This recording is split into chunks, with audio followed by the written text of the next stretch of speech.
bench was 23 for New York and 7 for you guys. And obviously you had some different people in different places with Caitlin out, but is New York that much tougher when they're getting 23 points off the bench? And I think they were, 9 for 13 from the field and such. Yeah, I mean, certainly it is. It's tough when you're getting that kind of production, when you have that kind of depth. But the thing that stood out to me was the last 3 minutes of the third and the first 2 to 3 minutes of the fourth, where they went on like a 16 or 18-3 run. You can't allow that to happen against championship caliber teams. And different than their early run, it was poor shot selection, turnovers that they got some easy buckets and got runouts for, ways that we weren't able to set our defense. I thought early in the ball game we were getting high quality shots that weren't going in. We knew when they were coming, and so we could set our defense. And that run really stood out to me. I was looking at the turnovers. 20 points off of turnovers, you can't give that to great teams, and 20 points from the free throw line. I mean, that's 40 points right there. What's up, Fever Nation? Well, for the third game in a row, she's forced this lineup upon this team. She insists on starting McDonald and Cunningham. Now, let me be clear. I like these two players, but I like them better in their roles when they're coming off the bench. Why Coach White insists upon forcing this lineup upon this team is killing the chemistry of your major players, which are Boston, Mitchell, and Hull. She has totally ruined the chemistry. Now, let's rewind for a quick moment. Remember, I had said in other videos, the team has been hovering around 500 all season. And if you look, and if they're not careful, that's going to be the microcosm of this season, if they're not careful. When she had the lineup, when Clark went out, she didn't touch the lineup. The team was clicking. The offense was clicking. They were beating teams that they should beat, and they were in games that they should have been in. Now, Coach White is trying to use the excuse of this is not a championship team. Well, maybe they need a championship coach. Have you ever heard of her take any accountability for the coaching decisions? Now, let me be clear. Players got to execute plays, offensively, defensively, scheme-wise, scout, and everything. But coaches have to do their job too. It's a reason why she's on that bench over there. She's just not over there to take up space. She has to do her job too. And I have yet to hear Coach White take any accountability for the coaching decisions that she has made. She is 0-3 when starting McDonald and Cunningham. And who's missing in these interviews? Think about that. Who is missing in these interviews? Where is Aaliyah Boston? Why isn't Aaliyah Boston in these interviews? Why? Because she's not playing her game. Because this lineup that White is forcing upon this team has ruined the chemistry of this lineup. You got starters coming off the bench now, and you got bench players starting, and she's making excuses for that lineup. And then she wants to, and then when they ask her, well, what about this team being a contender? She said, oh, that's for y'all to decide. No. That's your job. Every team that starts the season is contending for a title. What do you mean that's your job? See how she deflects accountability? I want you to pay attention and listen closely for the rest of the season in her interviews. Now, obviously, when we win, everybody's fine. Go back and look at the team when Clark went out and they brought in one player to fill the void. They didn't bring in two like she's trying to do. I don't know why she keeps doing this. Quite frankly, like I said in my last video, the honeymoon is over. Coach White, you're going to have to coach now. You're going to have to prove you can coach. You got a team that can compete and contend for a title. Do they have a coach that can do the same? She felt like in the second half you guys didn't feel them as much on the defensive end. Agree with that assessment? That they didn't feel us as much? Yeah. I mean, I thought we got a little soft. I thought we got a little soft. We weren't as disruptive. We were switching flat in our switches. We were allowing them to just ping the ball around the perimeter freely without being in passing lanes. And you've got to disrupt really good offensive teams. I felt like we did a pretty good job of that in the first half, and in the second half, not as good.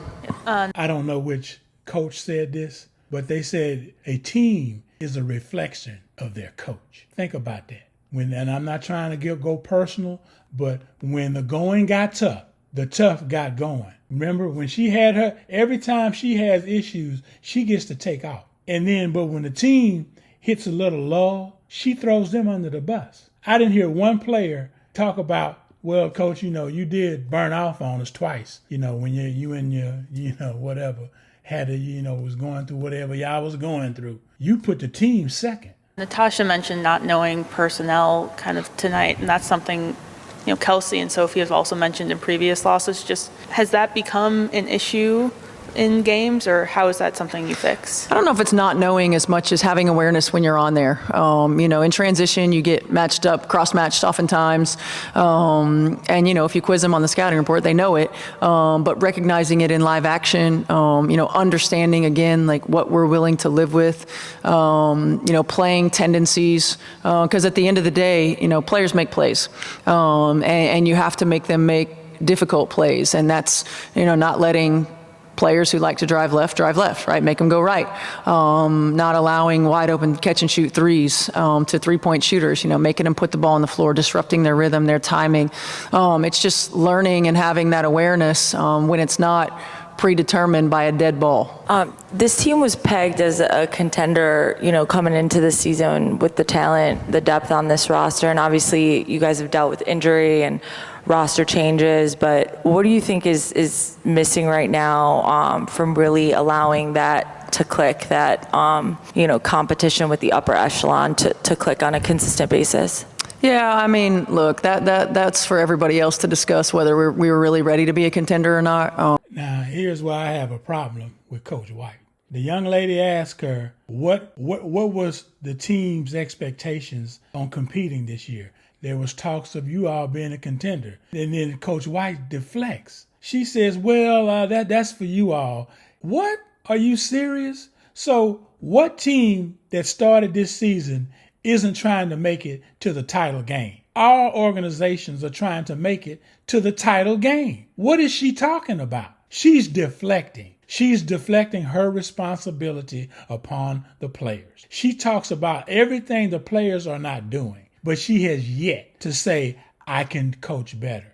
I need to do a better job. I need to put the players in better positions to be successful. You haven't heard anything like that from Coach White. Coach White, why haven't we heard that from you in these interviews? You're constantly throwing your team up under the bus. Are you putting them in positions to be successful? Have you gotten enough of starting Cunningham and McDonald? You're 0-3 when you do that. And you lose by your biggest deficits when you've done that. Are you done with the experiment?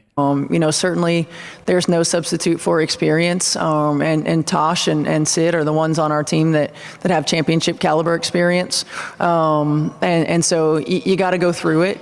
I do think, disruption in rotation, playing players in different positions because of that disruption hasn't allowed the continuity probably as much as we'd like. But you can see it in spurts, right? You can see it in certain spurts where we have that. And so being able to, the difference in championship caliber teams are those 2 or 3 minutes in a ball game where you can't have the miscommunications, you can't have the breakdowns, you can't have the poor shot selection, playing outside yourself, whatever it may be.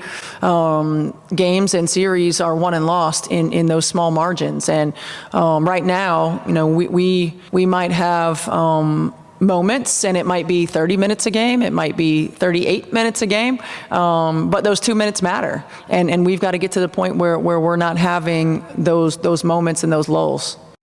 And there she goes again. She talks about having championship caliber players in Sid, who comes off the bench, and Natasha Howard, who starts, but has been erratic in her play. She has struggled in games more often than not. Now, when she has good games, the team is in a better position to win when Natasha Howard is playing the right way. But how often is that? And another thing, why haven't you tried to play KK in these games? You got to grow. You don't grow from the bench. Put her in those situations. You're experimenting with McDonald and Cunningham. You don't seem to be bothered by winning and losing, whether you win or lose when you start them and you 0-3. So if that's your strategy, just put anybody in there. and see what works, because it's not working, coach. And you're not taking any responsibility for the actions and the decisions that you have made.